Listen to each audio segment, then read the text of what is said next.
everyone, Clio here, welcome to my channel, and I'm giving you my November TBR today. So I have quite an ambitious TBR for the month of November again. Should really learn that I'm stretching myself thin here. I've already made my Goodreads goal, so there's also no reason, but yeah. But so yeah, basically we are entering into the 2 final months of this year. I really need to get my 2019 TBR going. So out of the 19 books that I had put on my 2019 TBR at the beginning of this year, which I actually forgot to film, I have read 13 at this point, so I still need to finish 6. Well, mathematically speaking, that would be 3 in November, 3 in December. Sadly, some of them are quite thick.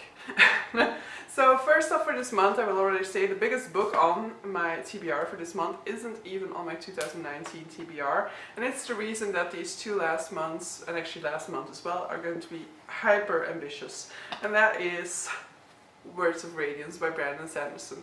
Now I'm joining the read along that is hosted by Elle from Elliot Brooks. I will link her channel down below. Last month we read The Way of Kings, this month we're reading Words of Radiance, next month we're reading Oathbringer.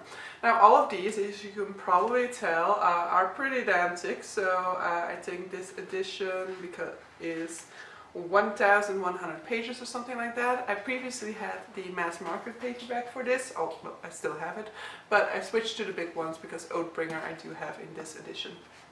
Now, Words of Radiance is the sequel to The Way of Kings, which is basically a big epic fantasy series that Sanderson is writing. He's currently working on the 4th book, which is expected to be released at the end of 2020. I'm not going to go too much into the synopsis of The Way of Kings because it's a very difficult book to explain, and I don't think that I'm the best person to explain this. So if I find a good explanation for it, I will link a video down below of somebody who has managed to capture it very well, but in other ways, it's just epic fantasy, a world that has been abandoned by their defenders and that is on the way towards a new desolation. So this is a 1,000-page chunk of a book that I'm going to be trying to get done in this month. I mean, I'm saying that I'm going to be trying, but I did it for The Way of Kings last month. It was no problem at all, and I'm not expecting any different for Words of Radiance. I already read it. I finished it in 2 weeks when I first read it. I'm hoping to pace myself a little bit more this time, but as I saw with The Way of Kings, at some point I really just got sucked in again and I had to continue reading. Then I have my priority book for the month of October. Yes, in the month of October there was one book that I had to get done. I wanted to have it done before the 14th of October when the Booker Prize winner was announced. But yeah, as I said, Way of Kings got in the way. So this is 10 minutes and 38 seconds by Shafak. This is, I think, already the 3rd time that I introduced this book because that's how long I've been at it, which is not to say anything bad about this book. Now, 10 minutes 38 seconds in This Strange World was nominated for the Booker Prize. It did not win, as I now know.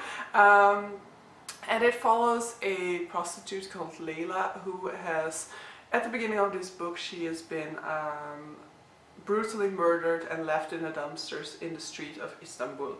And then we kind of follow,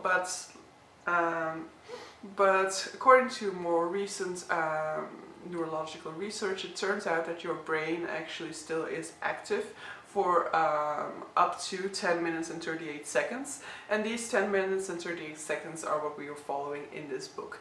I'm currently almost done. I have 40 pages left, so I did read a lot more in November because it's already the 2nd of November, and yesterday I read about 60 pages or something in this book, and so now I have 40 pages left. I'm actually liking the second part better. The first part is actually those 10 minutes and 38 seconds.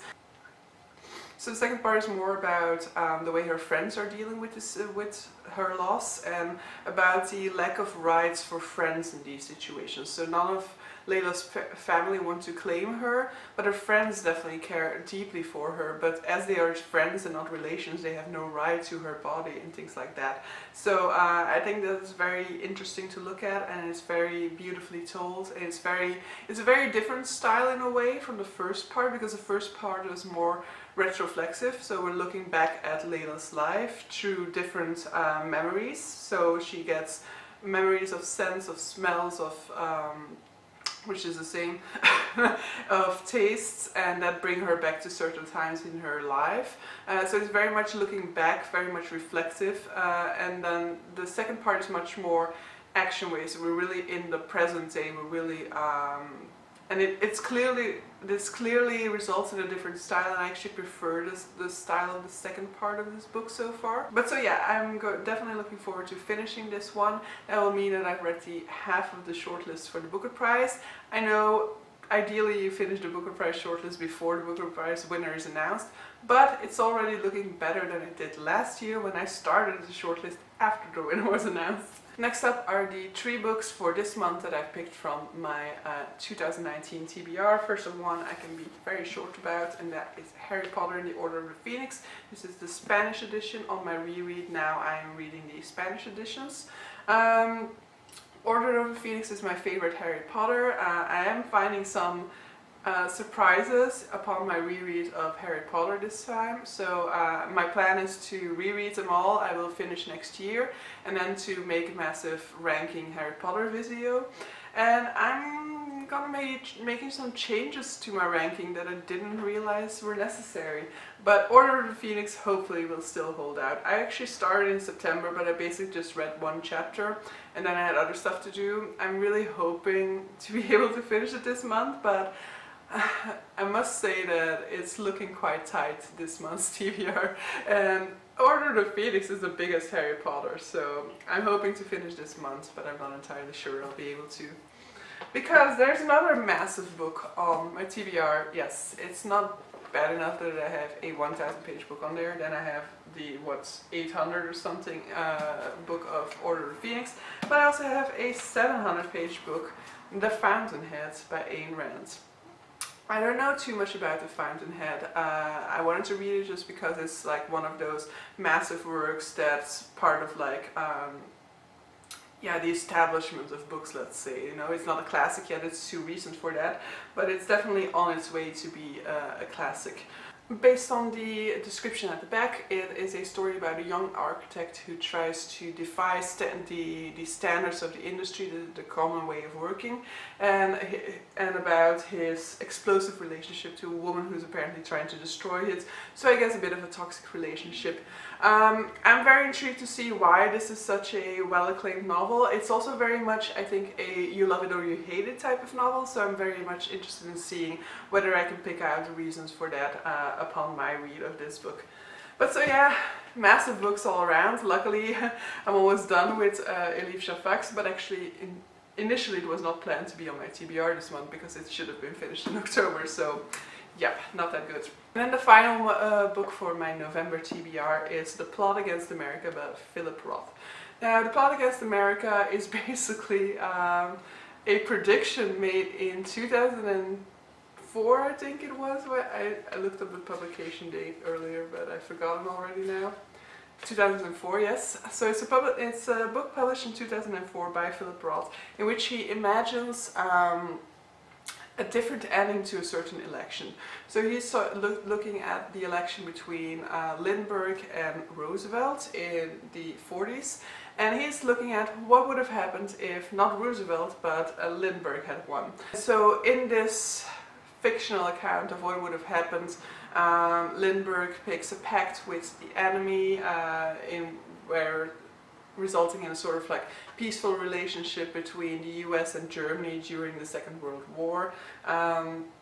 It's also very much against Jewish people of Jewish heritage, so it's very much looking at the way that Jews lived through this period of Lindbergh's presidency, and so it's very much actual to our current days, or at least to America in the current days, with Trump not necessarily being an advocate of racial equality, and Trump and his relationship to Kim Jong-un.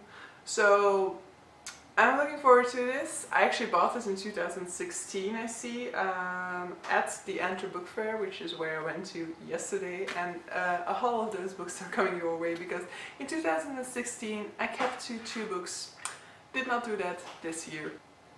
But so yeah, these are all of the books that I want to be getting to in the month of November. I'm really afraid when I look at it like that, because like, so last month I ended up with about 2,800 pages read.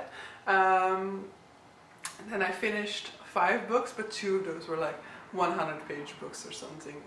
So I'm really looking at this thinking, maybe this is not happening, but I will definitely try. I'm hoping to be able to do it. If worst comes to worst, I do have like 2 weeks off in December, so I guess I can squeeze in more in December than I can squeeze in November. So if one of these needs to travel into December, maybe there's still some hope for me to finish this TBR by the end of 2019. In any case, I made a pact with myself. Any book that is on my 2019 TBR that doesn't get read in 2019 has to be read in January 2020. So no excuses there. It's getting read within the next 3 months. So yeah, see you guys later. I don't have a fixed filming schedule, so I also don't have a fixed posting schedule. I film whenever, I post whenever. I'm sorry.